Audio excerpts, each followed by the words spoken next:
And this is Sam, and we are here to explain why rBST hormone should be allowed in Canada.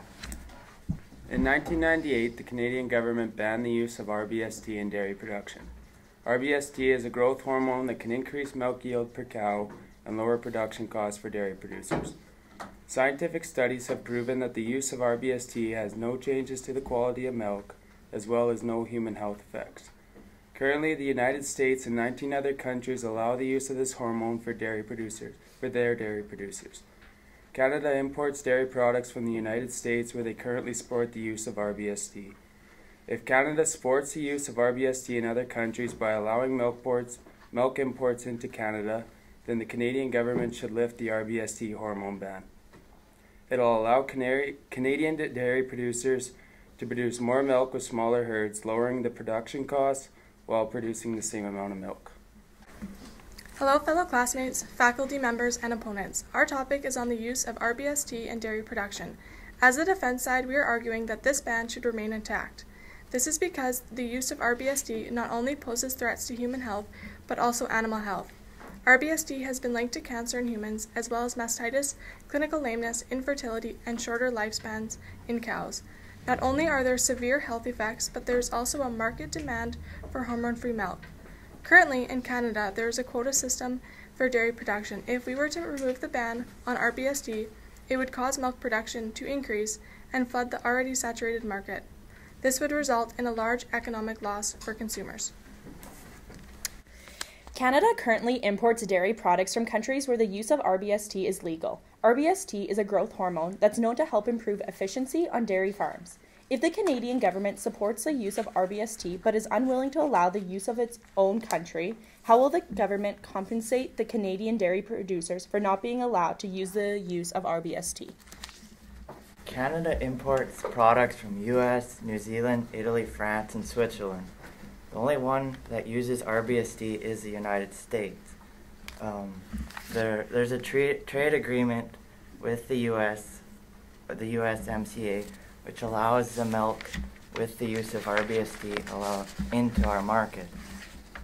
If producers wanted to avoid buying this milk, because the trends of them are to buy milk with no added hormones, they could look for made with 100% Canadian or 100% Canadian dairy or the blue logo on the product. rBST has been linked to cancer numerous times. In a study conducted in Europe, it found that rBST increases the cow's level of insulin-like growth factor, IGF-1, which is easily absorbed by the intestine and selectively accumulates and concentrates in breast cells, where it stimulates growth. Women with breast cancer were reported to have high levels of IGF. Health Canada noted that consumption of products from animals that have been given rBST does not present significant health risks to humans. That's why there is no dairy banned from imported products from the U.S.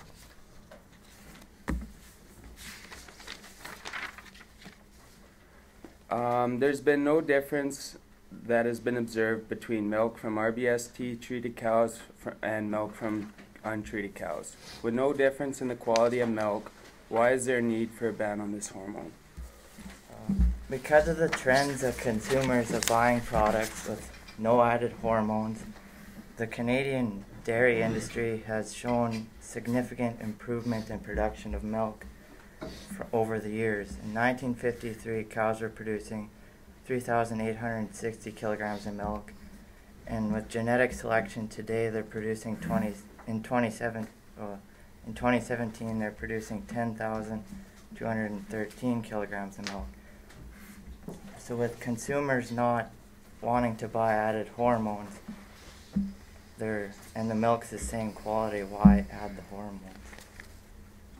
Health Canada identified that the use of rBST posed a threat to animal health. The growth hormone increased dairy cows' risk of developing mastitis, which would potentially increase the use of antimicrobial agents and increasing human illness associated with these antimicrobial resistant bacterial pathogens. Since mastitis in cows is treated with antibiotics to prevent death, milk is then discarded for a regulated period of time. This is because no milk can enter the market if it contains antibiotics, As a result of this, there is a large economic loss to farmers.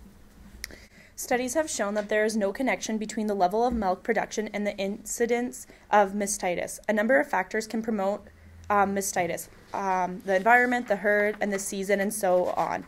It is important to remember that all milk is tested for antibiotics residues. All contaminated milk is discarded before it reaches the food supply. Research on antibiotic resistance bacteria is ongoing, but academic scientists have found no link to date between rBST use and antibiotic resistance bacteria. That's okay. Health Canada noted that consumption of products from animals that have been given rBST does not present significant risks to human health. If the use of rBST is safe for humans' health, why can't the use of this hormone be used in dairy production? With the use of rBST, it increases the amount of IGF-1 hormone in the milk.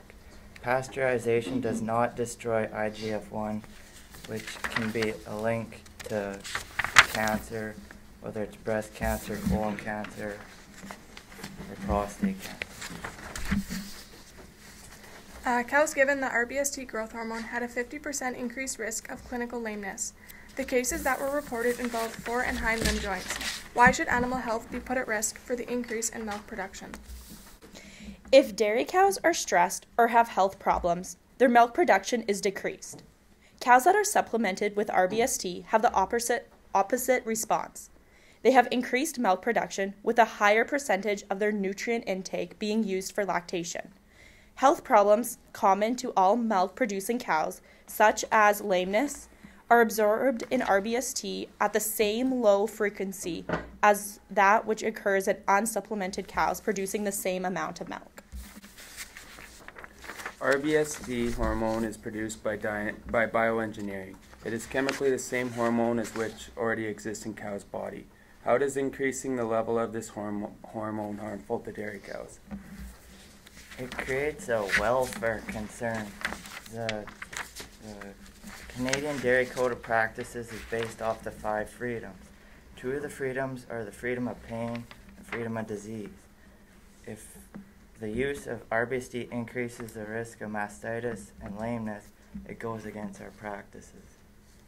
Hormone-free milk is a selling point in the market. A national survey that was conducted by Environics Research found that 85% of respondents either strongly or somewhat agreed with the same statement that they didn't mind paying more for Canadian dairy products if they were hormone-free. Why should the ban on rBST be lifted if it is going to create even more distrust in the system? Fear marketing is not the answer to building social license within the agricultural industry. 80 to 90% of the hormone is destroyed in pasteurization and the rest is destroyed in digestion. If we do not use rBST, means dairy farms will also produce less milk for human consumption, which is not helping the world for food insecurity problems. Fears that the use of rBST will result in an increased level of antibiotics in cows' milk are unfounded. Even today, milk cannot be sold until almost all residues of antibiotics have disappeared. With such high regulations on dairy standards, why is there so much fear on the use of rBST raising antibiotic levels in milk? Because of the increased risk of cows developing clinical mastitis, which potentially increases the use of antimicrobial agents, this can lead to the development of antimicrobial resistant bacteria. Exposure of this resistant bacteria can be a health threat to humans. Canada's quota system is currently facing a saturated market in which production is outpacing the country's growing demand. Year after year, milk production climbed 4.5% in 2015, 3.6% in 2016, and 6.1% in 2017. If rBST was allowed, what would happen to Canada's quota system? Canada does have a quota system to help with the saturated market. So Canada needs to find new export markets to help with global food security. As our population grows, there'll be more need for dairy products across the globe, especially because the middle class in many of the expanding population countries are also growing. So they're going to spend their income on other more dairy and meat products. So farmers will be able to produce the same amount of milk with a smaller herd. Not using rBST means dairy farmers will produce less milk for human consumption and have lower incomes. With the world expecting to reach 9 billion by 2050, the use of rBST could be a key factor in increasing food production for a growing population. What will the alternative for Canadian dairy for the Canadian dairy sector to supply the growing food demand without the use of rBST? What will be the alternative? With Canada's quota system, they will keep expanding it to the demand of the milk, and by the selection of our superior genetic quality with the use of AI and embryos will improve the production in each cow to meet the growing demand of the population in Canada. Treatment with rBST increased the dry matter intake during the treatment period and into subsequent lactation. However, the dry matter intake did not increase enough to meet the cow's energy demand from the extra production of milk, leading to cows starting next lactation in a lower BCS. So we did further research concerning the dry matter and the lactation, and that usually also results in a lower body condition. On treated cows compared to untreated cows, we have found that it is only 0.2 units scale from 1 to 5, which is not a significant amount when it comes to body scoring dairy cows. rBST hormones increased milk production by 15%. If 20 other countries allow for dairy producers to have rBST as a resource, and Canada imports these dairy products, it would only make sense that Canadian dairy farmers also have access to this resource to be competitive on the marketplace. rBST have been scientifically proven non-harmful for human and animal health. Canadian government should let the producers decide if they want to use the use of rBST technology in their herd.